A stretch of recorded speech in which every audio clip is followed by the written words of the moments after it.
Dating apps have become quite the hype. Over 323 million people worldwide use dating apps and 20 million matches are done every day. As the prospects are favorable, the idea of building a dating app is grabbing the attention of entrepreneurs all across the globe. And of course, the first question that comes to their minds is how much does it cost to create a dating app? But here's the catch. There isn't any stock figure regarding the cost of building one such app. Various factors affect its pricing. The first factor is functionality. This is the basic functionality of a dating app.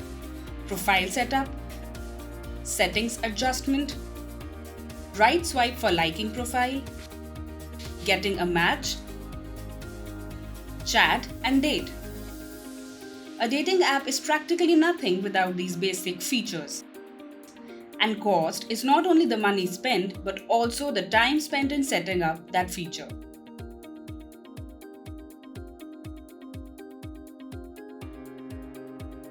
Next part is setting up the UI or UX configuration of the app. The more the number of features, the higher the cost and vice versa. Next aspect is the technology stack used in development.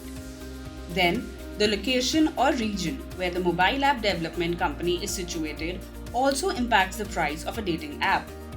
Developers charge amounts on a per hour basis. These are all the key factors that affect the cost to create a dating app. If you have any further queries, get in touch with us and our business representative will soon get back to you. Click on the link to watch a free demo now.